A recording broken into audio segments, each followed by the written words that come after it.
Promotional consideration for DIGITALK provided by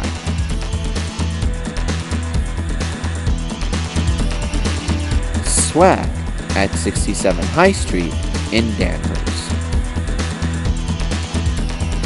And coming up tonight on DIGITALK, Google is getting heat from the Federal Trade Commission, and Barnes & Noble's officially states that their pin pads have been compromised.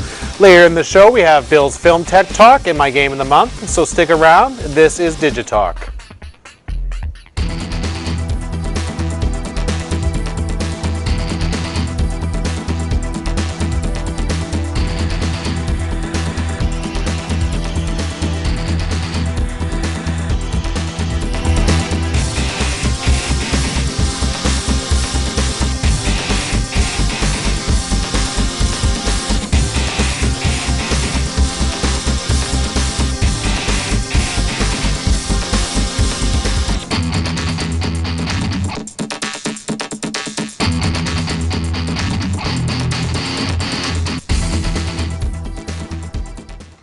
And welcome to DIGITALK. Thank you for joining us tonight. If you're joining us for the first time, this is a show bringing you the latest in science, gadgets, and tech-related news. And there are a few ways to contact us here at DIGITALK. You can find us on Facebook at facebook.com/DIGITALKShow, or follow us on Twitter at twitter.com/DIGITALKShow, or you can even email us at digitalk@jbdavisproductions.net. And of course, you can always call us live here tonight at 978-777-2720. So now is the time where we update you on what's up in the tech world recently. We have the news up first with 4 topics to run through this week, so let's get right into it. It's time for the news.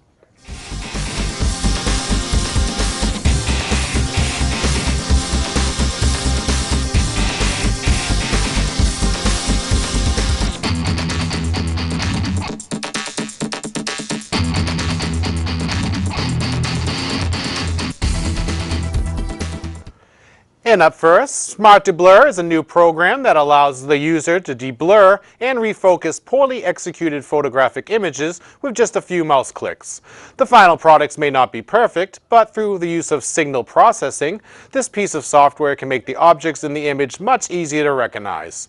The engineer that designed and programmed the app says that, quote, "Restoration of distorted images is one of the most interesting and important problems of image processing from the theoretical as well as the practical point of view," end quote. Jesus Diaz of Gizmodo.com reports that the designer had worked on 2 common cases, blurring due to poor focus and blurring due to movement. The designer stated that, quote, "Many people think that blurring is an irreversible operation and the information in this case is lost for good. Because each pixel turns into a spot, everything mixes up, and in case of a big blur radius, we will get a flat color all over the image. But that is not quite true. All the information just becomes redistributed in accordance with some rules and can be definitely restored with certain assumptions," end quote. The app is high speed in processing, where the designer's webpage states that, while in preview mode, processing of an image size of 24:8 by 1500 takes approximately 300 milliseconds, and high-quality processing takes a few minutes. ExtremeTech.com reports that, quote, "Scientists at Yale University have discovered a nearby super-Earth that is a diamond planet. A planet that has a mantle made of graphite and diamond," end quote. The planet is called 55 Cancri E. It's not far from here when speaking in terms of star systems. It's 40 light years from us. It is the 5th rock observed in the star system of 55 Cancri, a binary star. It was first observed last year and originally was deemed a water planet, much like Earth. However, upon further investigation, it is highly likely to be made of carbon-based material, making it graphite and diamond. It is called a super-Earth because it is indeed larger than Earth, but it is not as large as Jupiter or Saturn. But it is 2 times the radius and 8 times the mass of Earth, and is the closest planet in its system to the binary star, heating the planet to 2,150 degrees centigrade. Plus, its years are very short, 18 hours. But the system is made up mostly of carbon, iron, and silicon, not just the planet. And with the planet's proximity to its 2 suns, the years of heat have created a mantle that slowly turned into diamond. According to the scientists' estimates, up to 1/3 of its mass could be diamond, which is the same as 3 Earth masses, or approximately 18 times 10 to the 24th kilograms. Sebastian Anthony of ExtremeTech.com says that, quote, This is a few trillion times more diamond than has ever been mined on Earth, end quote. Diamonds are very precious materials to us humans, but finding a whole planet worth could drastically change the economics of that material. It also has amazing implications for the future. We could find other planets with other precious or important material, and because we found such a planet proximate to us, there could be other diamond planets out in the Milky Way.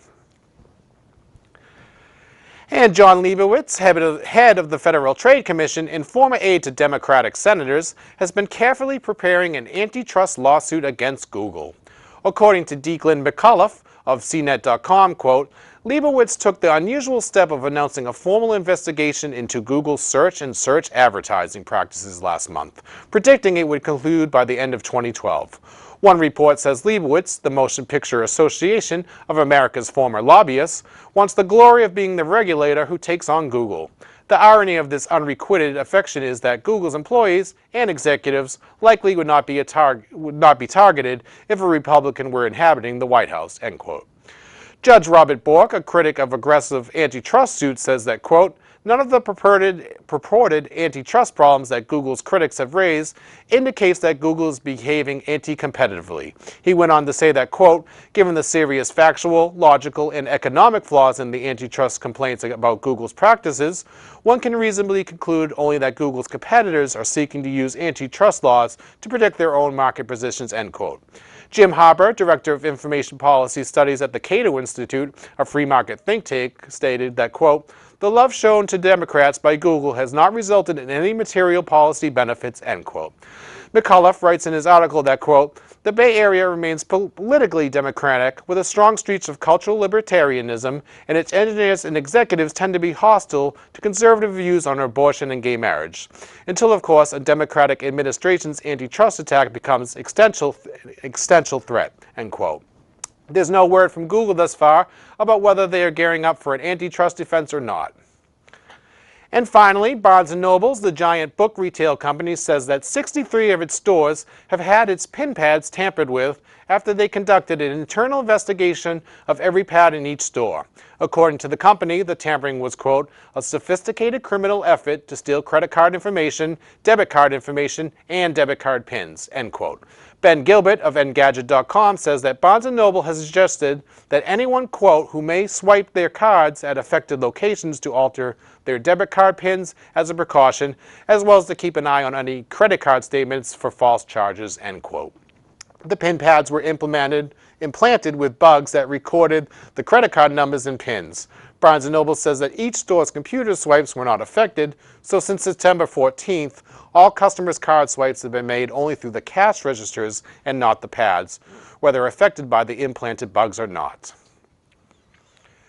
And coming up after the break, we have a feature from Bill Meunier called Making Titles, a look at opening sequences in movies and television. And we also have my game of the month coming up later in the show, Deadlight. So you don't want to miss it. This is DigiTalk.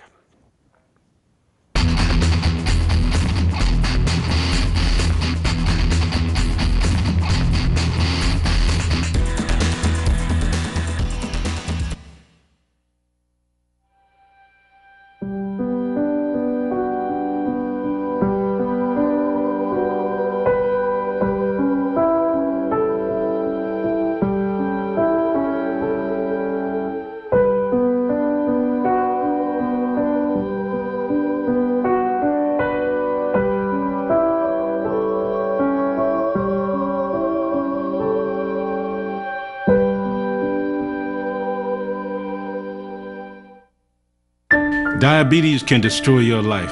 After I was diagnosed, I didn't feel sick, so I didn't listen to my doctor. I had a heart attack, then a stroke, and I was only 49. Learn how to reduce your risk of stroke. Call for your free diabetes survival guide. You say you'd give your right arm to be there for your family? Here's your chance to prove it. Have your blood pressure checked and controlled to lower your risk of heart attack and stroke. They say every picture tells a story. Last year, 31,000 stories were left unfinished because of HIV/AIDS, and 160,000 were cut short by breast cancer.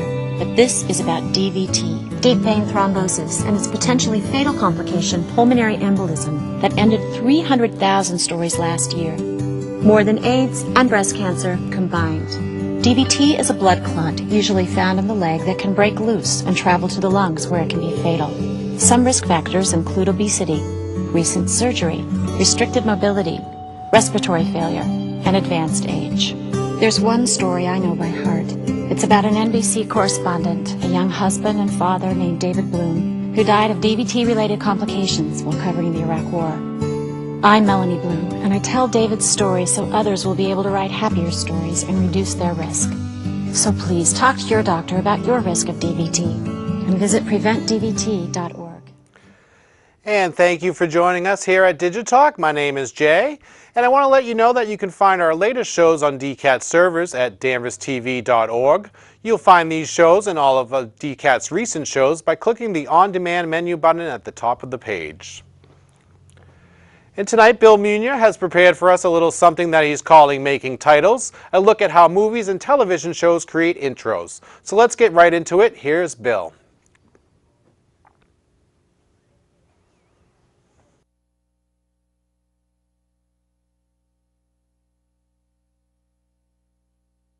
Hello, visual effects enthusiasts out there. It's Bill Meunier again, and I'm here to talk to you today about an important yet underrated aspect of visual effects, and that is the intro graphics and title screens seen in many different types of movies, television shows, and other types of media out there.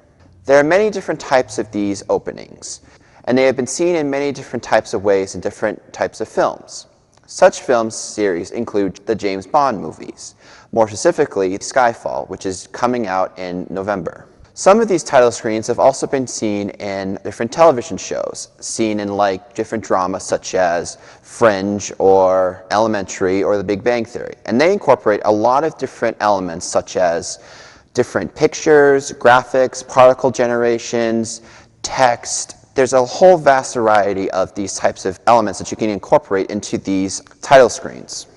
Some of these aspects include particle generators, backgrounds you can incorporate into your openings, and different texts that you can add to your different type of opening that you want to incorporate.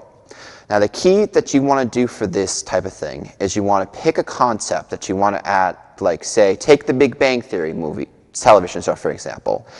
You have a wide variety of the universe out there, and then it slowly zooms into like the planet Earth, and then it just accelerates forward and onward, and then just accelerates to the pace of the music. And then it basically ends on the shot of them in the living room just eating food. And then it just opens up with the Big Bang Theory title in big font in the end. Other types of media that has introduced these title screens include popular sports shows, such as the NFL, the MLB, and the NHL. And each broadcasting company has their own different title screens and openings that they use. For example, Fox, you see the giant robots come in for the NFL.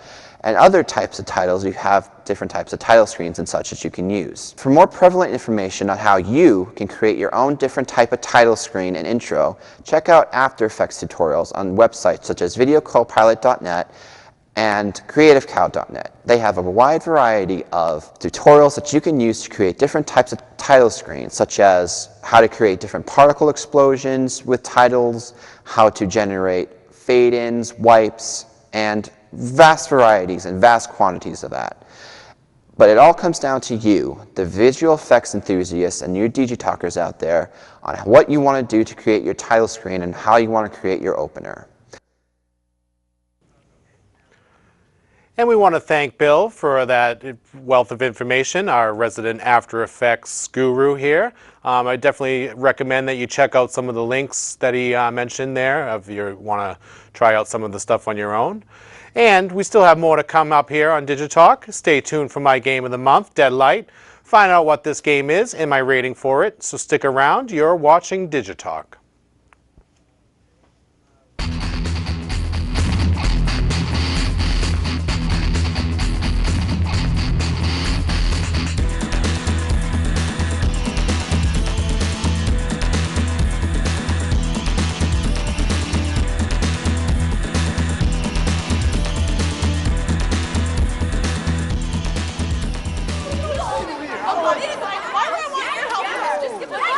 Chill out. Don't tell me to chill out. causing a stealing scene. my things? You're causing a scene. I wouldn't have to raise my voice if you would just give it back and stop being like a criminal. I don't have your cell phone. Oh I don't God, have look your at cell yourself. phone. What are you offering? Is this the a world, thief's uniform? Oh my You God. see all these people standing around here? Why am I the one? Why I'm are you sorry, singling me out homie. right now? Okay.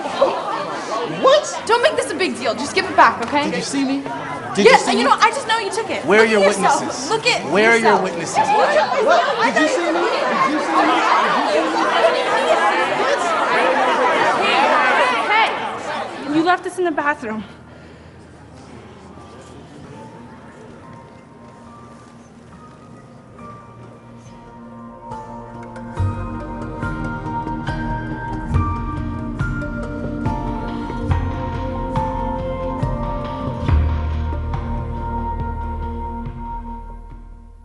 You can eradicate polio. You can feed the hungry. You can help children do better in school because you can get involved. You can do anything. Make a difference in District 7930 Rotary Clubs in northeastern Massachusetts and southern New Hampshire. Contact us at www.rotarydreams.org. Rotary, building communities, bridging continents, and making a difference with 100 years of service in Massachusetts.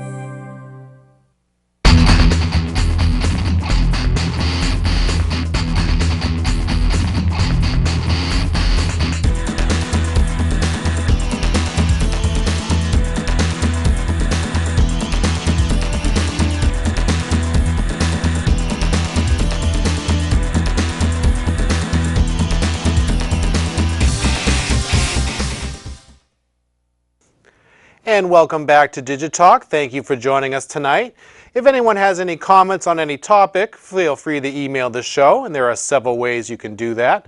But before we get to my game of the month, I want to let you know that you can help out on the show by becoming a member of DCAT and taking a couple of production classes if you live in Danvers.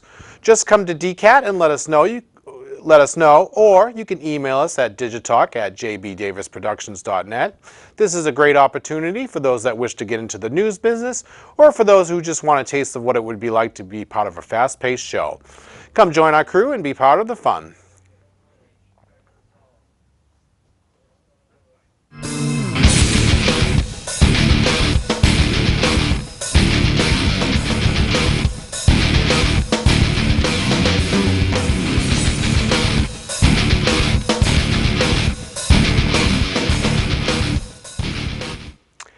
And in honor of Halloween, this time we'll be taking a look at a game I recently finished called Deadlight.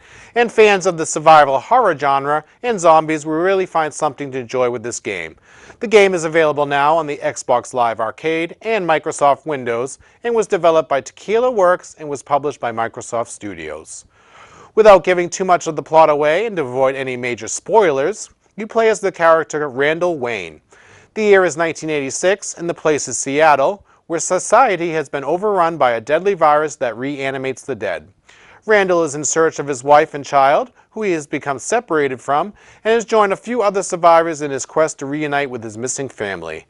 It's a bit of a cliche storyline and doesn't score any originality points. However, it is reminiscent of the popular Walking Dead television show and comic books. The gameplay does make up for the lack of an original plot that has been done numerous times before. The gameplay is similar to another game called Shadow Complex, so anyone who has played that game before will be right at home with Deadlight. As far as the mechanics go, the game is a 2.5D side-scroller where the character can only move in two directions, and everything is set on a predetermined path. Numerous puzzles and obstacles appear, and the player must solve them while at the same time trying to avoid shadows, Deadlight's name for zombies. Again, the theme of Walking Dead and its walkers make Deadlight feel like a bit of a copycat rather than a tribute. While the player can use an axe and gun for combat against the shadows, most of the game is spent trying to avoid them, as ammo and stamina are extremely limited. This makes combat quite a challenge. With only 3 hit points, the game can be a bit frustrating during tense moments, and there will be times when you will have to replay certain segments to find the best solution to the puzzle. There is also a jumping mechanic, and at times it is rather difficult to jump. However, after a few times of playing the game, jumping becomes easier. Players can also find hidden items which provide a bit of a backstory to Randall's journey. I hate to keep bringing up The Walking Dead, but the cinematics have an animated comic book feel, and if it wasn't called Deadlight, I would just assume that it was a game based on The Walking Dead. However, during the gameplay sections, there is an eerie atmosphere that helps separate it from other games in the genre. The shadows are genuinely spooky and do provide for some truly terrifying moments. The sound is pretty good and lends to the creepy atmosphere of the game. The voice acting is done well, and there are some great characters that show up during the game that add to the feel of the game and help Randall with his progress. Music is kept to a minimum, which again enhances the atmosphere the game is trying to create. It isn't a long game by any means, taking me about 5 to 6 hours, but for the asking price of $15, there are worse games you can try. So this Halloween, turn down the lights, draw the shades, and give Deadlight a try. So now is the time to give the game my score. On a scale of 0 to 10, I am giving the game a 7. Everything about it has been done before in other games and media, but it is always fun to avoid hordes of the undead. Check it out on your favorite platform now. And I want to thank everyone for joining us here at DIGITALK. We definitely covered some interesting topics. I think I found the Diamond Planet to be of particular interest, just thinking about the benefits and stuff that could bring us. But of course, if there's a topic we didn't cover tonight, you can always feel free to email us here at the show. And there are a few ways to do that. You can find us on Facebook at facebook.com/DigitalkShow, or follow us on Twitter at twitter.com/DigitalkShow, or email us at digitalk@jbdavisproductions.net. Please stay tuned to DCAT for the Mass Factor coming up at 8 o'clock. From all of us here at DigiTalk, thanks for watching, and we'll see you again in 2 weeks.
Promotional consideration for DigiTalk provided by